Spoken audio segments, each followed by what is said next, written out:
कुछ लोगों को लीक से हटकर चलना पसंद आता है। उनके अपने अलग रास्ते होते हैं, अलग मंजिल होती है। ऐसे लोग अक्सर कुछ नया करते हैं। दुनिया इन्हें टॉप गन के नाम से भी पुकारती है।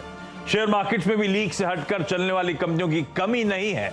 बैलेंस शीट, ग्रोथ, रिटर्न जैसे पैमाने पर ये कंपनियां दूसरों से अलग नजर आती हैं। ऐसे शेयर हमेशा निवेशकों के रडार पर रहते हैं क्योंकि मुनाफे का टारगेट पूरा करने में ये टॉप गन्स माहिर होते हैं।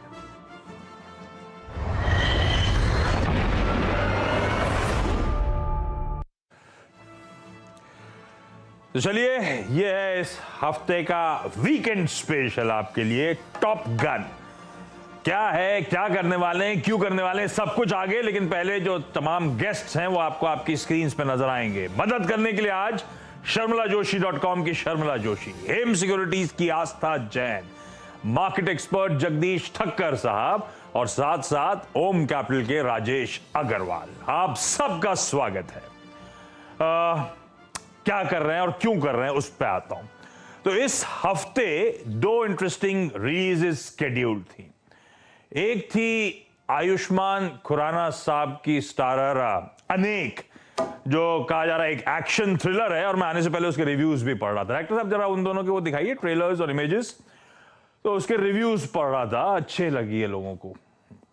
बढ़िया मूवी है और बहुत स्मार्टली डायरेक्टर साहब ने उस सब्जेक्ट को उठाया है। और दूसरी जो इस वीकेंड की रिलीज, ये इंटरनेशनल रिलीज है जो दुनिया भर में इस वीकेंड रिलीज हो रही है, वो है टॉप गन मैवरिक। ये दूसरी मूवी रिलीज होनी थी, दोनों अच्छी, चुनना एक था। तो एक नॉस्टैल्जिक फीलिंग थी, एक से जुड़े सेंटिमेंट्स थे, तो इस वीकेंड चुना है मैंने वो टॉप गन। तो दरअसल टॉम क्रूज साहब वापस लौटते हुए मेरे ख्याल से ऑलमोस्ट 36 साल बाद। तो टॉप गन की जो पहली मूवी आई थी वो 1986 में आई थी।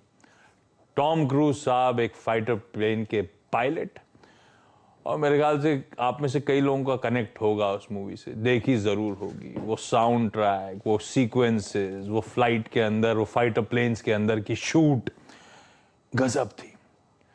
उसके बाद 36 साल डाउन द लाइन, 1986 के बाद आज 2022 में इसकी सीक्वल आती हुई, टॉप गन मैवरिक के नाम से। खैर, इसके बारे में बहुत बातचीत करता रहूंगा, कुछ एनेक्डोटल कुछ बताता रहूंगा, इंटरेस्टिंग स्टफ। लेकिन राजेश सर, वो वाकई टॉप गन इस वीकेंड तो निपटने वाली है, मैं मान के चल रहा हूं, है ना। और वाकई वो नॉस्टैल्जिक फीलिंग है। टॉप गन जैसी ये मूवी का सुना था, और इस वीकेंड तो तैयारी मेरी भी रेडी है। बहुत कुछ याद आ रहा है उस पुरानी मूवी का, वो बचपन की यादें काफी सारी रिफ्रेश होती हुई। मैं इसका आने से पहले ट्रेलर देख रहा था, मतलब मेरा बचपन, सॉरी आपके तो कॉलेज डेज होंगे। It was not college days. 1986 में I was not even 10वीं भी पास नहीं करी थी मैंने। 10वीं का एग्जाम मैं तो ऐसी मजाक कर रहा था। हाँ, सर, लेकिन मैं भी जस्ट क्लैरिफाई कर रहा था सर कि 86 में मैंने 10वीं का एग्जाम दिया था। खैर एनीवेज वो अलग बात है, बट डेफिनेटली उतने तो याद नहीं था, थोड़ी बहुत यादें थी। तो मैंने फिर ये डिसाइड किया कि इसको देखने से पहले वो पुरानी वाली दोबारा देखी जाए, तो उसको थोड़ा सा यादें ताज़ा करी जाए, उसके बाद इस पे जाऊंगा। लेकिन इसमें कोई दो राय नहीं है कि टॉम क्रूज और जेनिफर हो तो और उस पर इतनी एक्शन सीन और पुरानी यादें, तो डेफिनेटली देखना तो बनता है। और इसमें कोई डाउट नहीं है कि पिक्चर अच्छी होनी चाहिए। 98 जब राजेश सर 10वीं पास कर रहे थे तो मैं तो पता नहीं कहां था, उस टॉपिक पे जाता ही नहीं हूं। लेकिन 1986 पे नहीं देखी, लेकिन उसके बाद कई बार मैंने ये मूवी देखी हुई है, टॉप गन, कई बार। और ये मूवी जो बन के रेडी हुई, टॉप गन मैवरिक, ये दरअसल 2 साल पहले रेडी हो गई थी। तो टॉम क्रूज साहब ने दरअसल इसको रिलीज होने नहीं दिया, क्योंकि और बिल्कुल सही था उनका कहना, ये विजुअली जो मूवी है ये स्क्रीन्स के लिए, ये थिएटर्स के लिए बनी हुई है, ना कि स्ट्रीम करने के लिए। तो 2 साल से पैंडेमिक खत्म होने का इंतजार हो रहा था और इस वीकेंड यूएस में एक एक्सटेंडेड वीकेंड है, मेमोरियल डे सेलिब्रेशंस है वहां पे, और उसके चलते इस वीकेंड पे 2 साल की बनी हुई मूवी अब फाइनली रिलीज होती हुई आपको नजर आएगी। जगदीश सर, बहुत दिनों बाद आपको स्क्रीन्स पे देख रहा हूं, इतने दिनों बाद, महीनों बाद दर्शन, कहां गायब थे सर? सर एक अगर आपको थोड़ा सा रिकॉल करूं तो अगस्त में हमने एक शो किया था मक्खन शहर वाला, जन्माष्टमी के टाइम। उस टाइम पे आपने मुझे याद फरमाया था, मैं हाजिर हो गया। आज आपने मुझे टॉप गन के लिए याद किया, मैं हाजिर हो गया। जब भी आप याद करोगे I will be definitely there with you. नहीं, थैंक यू सर जुड़ने के लिए। और हाँ, आपके कहने से याद आया, वो मक्खन वाला शो करा था हम लोगों ने, उसमें जगदीश सर शिरकत करते हुए नजर आए थे। कुछ बढ़िया स्टॉक पिकिंग सर की तरफ से होती हुई नजर आई थी। अच्छा, एक सवाल सबके जहन में था भाई, मेरे जहन में तो था, क्योंकि मैं जब शो की थोड़ी सी रिसर्च कर रहा था कि 1986 की मूवी 36 साल बाद सीक्वल क्यों, तो उसका भी इंटरेस्टिंग डोप है। 1986 के बाद से कई बार अटेम्प्ट किए गए, पर कोई रियल अटेम्प्ट नहीं करा गया इसका सीक्वल बनाने के लिए। कई बार चर्चाएं हुई, क्योंकि ये जब मूवी आई थी, ये टॉप गन 1986 में एक ठंडी स्टार्ट हुई थी, पर कहा जाता है उसके 4 हफ्ते बाद ऐसी पिकअप हुई थी कि one of the biggest blockbusters बनी थी। $15 मिलियन उस जमाने में 1986 में मूवी बनी थी, जिसने इवेंचुअली $350 मिलियन से ज्यादा कमाया। इस तरह की हिट बनी थी टॉप गन, धीरे धीरे स्टार्ट जब हुई उसके बाद। तो उसके बाद कोई रियल अटेम्प्ट नहीं, कई बार चर्चाएं हुई। फिर 2012 में इस मूवी के जो डायरेक्टर थे और इस मूवी के जो प्रोड्यूसर थे, उनकी एक्चुअल मुलाकात हुई और दोनों ने फाइनली डिसाइड करा 2012 में कि इसकी सीक्वल बनाएंगे। पर सैडली उसे कुछ ही दिनों बाद इस मूवी के डायरेक्टर साहब की डेथ हो गई, फिर ठंडे बस्ते में चली गई थी। अब फाइनली 2022 में ये सीक्वल बन के रिलीज होती हुई नजर आएगी। अच्छा, अब एक और इंटरेस्टिंग चीज, टॉप गन शो का नाम हमने रख दिया, हम लोग क्या करने वाले हैं? तो डायरेक्टर साहब जरा स्क्रीन पे दिखाइएगा टॉप गन, इसका वो G.U.N, क्या है ये G.U.N? तो दरअसल ये जो 4 एक्सपर्ट्स हैं, इनसे रिक्वेस्ट करी थी 2-2 पिक्स दें ऐसे बाजार में कहां पे वो खरीदारी करना चाहते हैं, कहां पे हम और आप खरीदारी करें। तो कुछ बेहतरीन रिकमेंडेशंस। गन का मतलब था, जी से हमने रखा था वो स्टॉक्स जो तगड़ी ग्रोथ डिलीवर कर रहे हैं, वो स्टॉक्स जिनकी आय का CAGR तगड़ा रहा है ओवर द इयर्स, तो अच्छी ग्रोथ वाले स्टॉक्स। दूसरा बट ऑब्वियस था, आपकी स्क्रीन पे बड़ा क्लियर भी है, जो इस समय अंडर वैल्यूड नजर आते हैं, या फिर ऐसे रख दें कि इसके फ्यूचर की अर्निंग्स, फ्यूचर को देखते हुए डिस्काउंट करूं तो आज अट्रैक्टिव लगते हैं। तो अच्छी ग्रोथ वाली कंपनीज अट्रैक्टिव वैल्यूएशंस पे या अंडर वैल्यूड नजर आती हैं। और तीसरा था नो डेट या कह लीजिए नेग्लिजिबल डेट, तो वो N हो गया। तो ग्रोथ, अंडर वैल्यूड और नेग्लिजिबल डेट, यही तो चाहिए आपको बाजार में। ऐसी कंपनीज यही चुनना है ऐसे बाजार में। मेरे ख्याल से सबसे बेहतरीन तरीका हो गया ये हाईलाइट करने का, कुछ बेहतरीन फंडामेंटली स्ट्रॉन्ग कंपनीज, और इन सबसे रिक्वेस्ट करी थी इन तमाम तीनों पैरामीटर्स पे जस्टिफाई करें अपनी अपनी पिक्स को। शर्मिला, ये आइडिया ठीक है ना? Growth, undervalued, negligible date.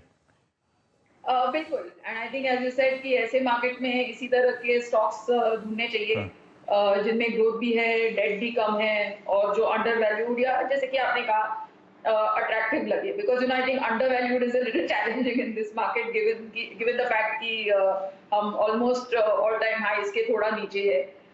लेकिन जहां पर वैल्यूएशन अट्रैक्टिव लग रहा हो और इस तरह का बिजनेस हो जो ग्रोथ दिखा रहा हो, so buying them at this even at this valuation seems justified. तो इस तरह के स्टॉक्स चुने जाएंगे। अच्छा, अब मूवी पे वापस जाता हूं थोड़ी देर के लिए। तो इस मूवी के लिए F-18 फाइटर जेट्स का इस्तेमाल किया गया, और पिछली बार 1986 में जब मूवी आई थी तब भी क्रू पूरा ट्रेन हुआ था, एक्टर्स सब ट्रेन हुए थे, जी फोर्सेस के लिए लंबी ट्रेनिंग हुई थी, और इस बार भी F-18 फाइटर जेट्स उड़ाने के लिए सारी क्रू की, सारे एक्टर्स की ट्रेनिंग हुई थी, जिसमें टॉम क्रूज साहब ने 86 में भी वो ग्रूलिंग टेस्ट पास किया था, और इस बार भी उन्होंने, अब तो उम्र हो गई 59 इयर्स की उनकी, 24 साल की पिक्चर आई थी जब थे, और आज 59 इयर्स के जब ये सीक्वल रिलीज हो रही है। इससे याद आया, कईयों का था, आस्था आपका भी चाइल्डहुड क्रश था क्या? आप बता सकते हो, अब तो बहुत साल हो गए।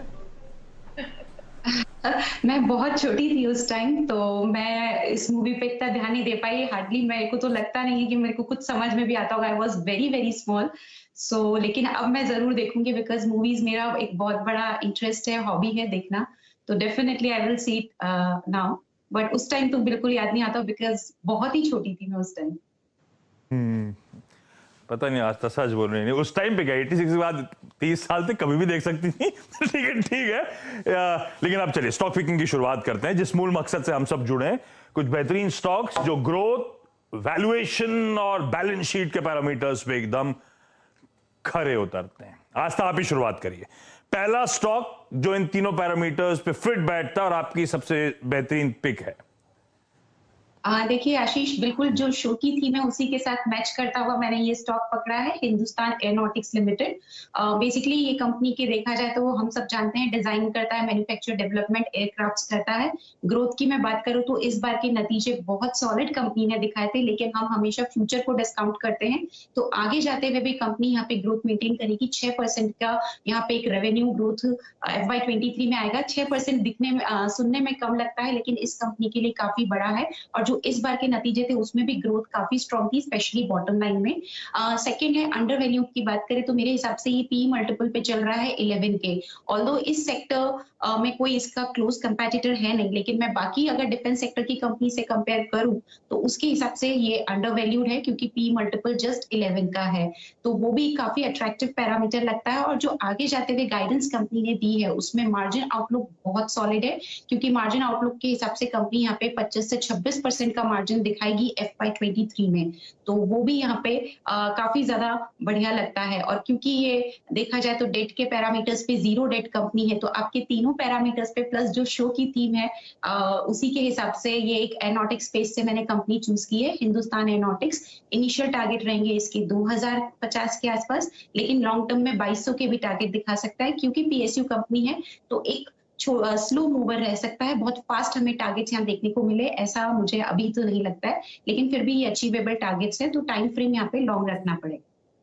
टाइम फ्रेम लंबा रखिए और कोई जल्दी नहीं है। स्टॉक पिकिंग की बात जब हम लोग कर रहे हैं तो ये मान के चल रहे हैं कि लॉन्ग टर्म के लिहाज से एक्यूमुलेट करने के मौके कौन से स्टॉक्स पे। पहला आपकी स्क्रीन पर HAL, हिंदुस्तान एरोनॉटिक्स लिमिटेड। कई बार चर्चा में आया है इस चैनल पे, अपने रिकॉर्ड हाइस पे कामकाज करता हुआ, और रिकॉर्ड हाइस पे भी कई कंपैरिजंस ड्रॉ करेगा इसके पीयर्स से, और कितना स्वीटली प्लेस्ड है, कई बार हाईलाइट भी हुआ है।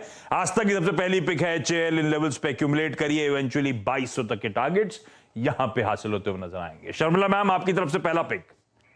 Yes, I'm going with the sector that I like, और वो है केमिकल सेक्टर। जैसे कि सभी जानते हैं कि जब से ये पैंडेमिक शुरू हुआ, इंक्रीजिंगली लोगों ने जो लोग केमिकल्स खरीदते हैं ग्लोबली, वो चाहते थे ये कि एक चाइना से ऑल्टरनेट उनके पास हो, क्योंकि जिस तरह से एक ग्लोबल सिचुएशन बन गई थी, it didn't make sense to be focused on one country. और उससे हमने देखा है कि पूरे जो केमिकल स्पेस है उसको फायदा हुआ है। I am going with Deepak nitrite. Stock correct हुआ है, स्टॉक करेक्ट होने की भी वजह है, ये क्वार्टर के आप नतीजे देखेंगे तो बहुत अच्छे थे, लेकिन जो उनका फिनोलिक्स, जो उनका मेन बिजनेस है, वहां पर उनके मार्जिन्स थोड़े अफेक्टेड थे। और ये भी ध्यान में रखना चाहिए कि फिनोलिक्स में उनका जो कैपेसिटी यूटिलाइजेशन है दैट्स एट 120%। तो यहाँ से वॉल्यूम अक्रीशन आना, इट लुक्स डिफिकल्ट कि आप और क्या ही करोगे यहाँ से। But there are other chemical lines, there are basic intermediates, specialty chemicals, those are coming along very well. और जैसे कि मैंने कहा कि ईयर ऑन ईयर नतीजे काफी अच्छे थे, स्टॉक करेक्ट भी हुआ है। It is now trading at a multiple of trailing multiple of 24। तो keeping all these things in mind कि नतीजे अच्छे हैं, सेक्टर अच्छा है, they have they will be sort of net crash free, positive by FY23। तो इन सब चीजों को, in spite of the capex that they have, captive power plant भी है, so इन सब चीजों को ध्यान में रखते हुए मुझे लगता है कि this is a stock that can be bought, and मेरा टारगेट 2300 रहेगा। दीपक नाइट्राइट, रखिए इसको भी रडार पे। ऑफ लेट थोड़ा सा करेक्टिव मोड पे चला गया था, लेकिन on the way up massive री रेटिंग होती हुई नजर आई थी। अब इन करेक्शंस में दरअसल खरीदारी करने के आप मौके ढूंढिए। अच्छी company, proven track record, aggressive capex, management bandwidth strong, 2300 तक के टारगेट शर्मिला को यहां पे नजर आते हैं। जगदीश सर, आपकी तरफ से पहला ये क्या गन पिक, आशीष जी, मेरा पहला गन पिक है TCS। जनवरी 2022 में उसका रेट था, भाव था 4030। बायबैक दिया था करीब 4200 के आसपास। जो कंपनी बायबैक देती है अपने शेयर की, वो अपनी इंट्रिंसिक वैल्यू पे देती है, न अपने मार्केट वैल्यू पे या बुक वैल्यू पे। यानी कि इनकी आइज में, आइज ऑफ द मैनेजमेंट, जब ये बायबैक देती है तो उसकी शेयर की कीमत कई गुना होती है। तो उसके बाद काफी करेक्शंस आया। अगर आप देखेंगे तो IT इंडेक्स जो है वो करीब 36,813 से करेक्ट होके 27,423, यानी कि almost 9,500 10,000 it got corrected only on the worry कि भाई अमेरिका के अंदर ये रिसेशन आएगा और ये जो टेक्नोलॉजी कंपनी विल सफर। सभी ने इग्नोर कर दिया कि most of the contracts are being signed in the dollar terms. तो अगर डॉलर के सामने रुपया अगर कमजोर होता है तो उनको बिल्कुल एक फायदा होता है, लेकिन उसको सब नजरअंदाज कर दिया। TCS का जो लास्ट रिजल्ट आया जो मार्च 22 का, तो उसका EPS था करीब 105 और उसका जो P था करीब 31। पूरे इंडस्ट्री का एवरेज देखे तो 35 प्लस से सबके P के आसपास है। अगर आप 3 साल का उसका बैलेंस शीट देखेंगे तो this particular share has given an average return of about 58% in last 3 years. अगर आप डिविडेंड देखेंगे 2021 में उन्होंने दिया dividend 29 rupees. Face value of the share is just 1 rupee, that is 2900। 2022 में भी अभी तक उसने डिविडेंड दिया 29 रुपीज, विच इज ऑल्सो 2900। अगर आप नेट प्रॉफिट के आंकड़े देखेंगे तो 2018 में उसका प्रॉफिट था 25,850 और 2022 में उसका प्रॉफिट था 38,450 करोड़। इस EPS देखें तो 2019 में था 83, 2022 में था 105। ROE रिटर्न ऑन इक्विटी 2018 में था 30.33 और 2022 में है 42.99 और डेट इक्विटी रेशियो 0। इस zero debt company. Promoters are holding more than about 72.30% shares और करीब 40 म्यूचुअल फंड स्कीम्स और करीब 1,518 FIS की होल्डिंग 18% है। Target is about 4,000 rupees. TCS भाई, ये जो IT करेक्शन में चला गया है, कुछ कंसर्न्स ग्लोबल स्लोडाउन की, रिसेशन की, इनके ग्रोथ को लेकर, इस करेक्शन में दरअसल जगदीश जी मानते हैं आपको खरीदारी करने के मौके ढूंढने चाहिए। इनका मोमेंटम वापस पिकअप होगा। और कौन सा स्टॉक रडार पे रखना है? आपकी स्क्रीन पर देश की सबसे बड़ी IT कंपनी TCS पे भरोसा। राजेश सर, पूछना भूल गया, टॉप गन की अनेक वीकेंड पे क्या निपट रही है?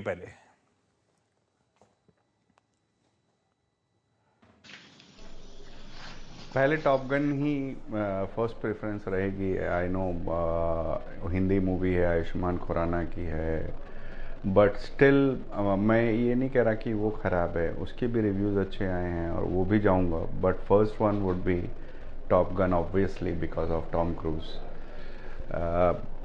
तो सर जवाब नहीं दिया था। शर्मिला, क्रश तो होगा चाइल्डहुड का, ऐसा तो नहीं मान सकता मैं। एक चीज मैं कहना चाहूंगी कि if you see any Tom cruise movie, एक हमेशा उनका एक शॉट रहता है which is in the side which shows him clenching his muscles, his cheek muscles. So, most people would, I think, have practiced that in the mirror to see कि अपने तो muscle भी नहीं दिखते, लेकिन because he is so snatched, so it's such an attractive shot. और I'm waiting to see कि अगर वो Top Gun में, at this age also, whether you have that shot with him clenching his muscles and you can see, his. Rajesh sir, ये right producer साहब ने बढ़िया, ये मेरे ख्याल से हो गई 1986 के टॉम क्रूज की पिक और आज की पिक, लेकिन ज्यादा बदले नहीं है, मेंटेन कर रखा है। यहाँ तो आधे रास्ते में गड़बड़ा गया मामला। राजेश सर, आपकी पिक कौन सी लेकिन आज की?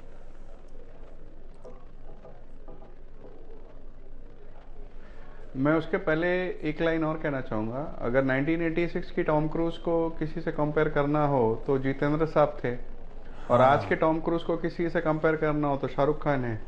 तो यू हैव माने similar character in our Indian movies also. So ऐसा नहीं कि हम भारतीय कहीं पीछे हैं। तो एनीवेज, जैसे कि अभी शर्मिला जी ने कहा कि केमिकल फ्लेवर में है, चाइना के बाद थोड़ी सी केमिकल्स की तरफ ध्यान ज़्यादा जाने लगा। इसी सेक्टर की एक कंपनी मैंने चुनी है, GNFC, जो कि न केवल केमिकल में बल्कि फर्टिलाइज़र में भी एक बहुत बड़ा प्लेयर है। केमिकल की बात की जाए तो TDI में ऑलमोस्ट मोनोपोली है, 67,000 मेट्रिक टन्स की कैपेसिटी है, एसेटिक में बिगेस्ट प्रोड्यूसर है। सबसे बड़ी बात जो हमारे क्राइटेरियाज पे फिट बैठ रही है वो ये है कि डेट फ्री है। 500 करोड़ का एक्सपेंशन इस साल हो रहा है और आने वाले 2 साल में 1200 से 1500 करोड़ का एक्सपेंशन होगा। नंबर्स की बात की जाए तो 2-3 दिन पहले जो इस तिमाही के नतीजे आए उसमें बॉटम लाइन में 108% की जंप देखी गई, रेवेन्यू में 60% की जंप देखी गई। लगातार अच्छा परफॉर्मेंस कर रही है। और वैल्यूएशन की बात करूँ तो 5 की पी पे ट्रेड कर रहा है।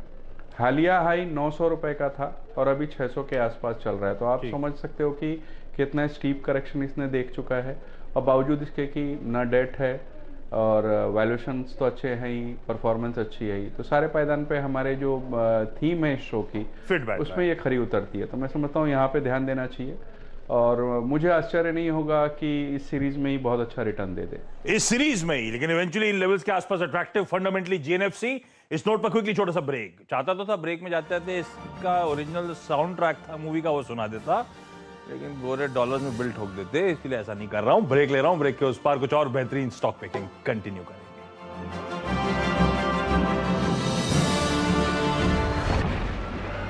पिक्स के लिए शायद हमें भी कुछ सीक्वल बनाना पड़ेगा, लेकिन समय इतना ही है मेरे पास, और जो 4 बेहतरीन टॉप गन के आइडियाज हैं वो आप लोग को आपकी स्क्रीन पर नजर आएंगे। इन लेवल्स पर ग्रोथ, वैल्यूएशंस और बैलेंस शीट के पैरामीटर्स पे ये 4 बेहतरीन पिक्स आप लोग की स्क्रीन पर। TCS, हिंदुस्तान एरोनॉटिक्स, दीपक नाइट्राइट और GNFC। रखिए इनको रडार पे, और कोशिश करूंगा किसी और दिन इसी कड़ी में फिर आगे और बातचीत हो, इस तरह की और बेहतरीन स्टॉक पिकिंग हो। लेकिन आज के लिए इतना ही। आस्था, शर्मिला, जगदीश जी, राजेश जी, आप सबका बहुत बहुत धन्यवाद सफ़े निकालने के लिए, कुछ बेहतरीन स्टॉक पिकिंग करने के लिए और वो पुरानी कुछ यादें ताज़ा कराने के लिए। थैंक यू, और आप सबका इस खास पेशकश को देखने के लिए नमस्कार।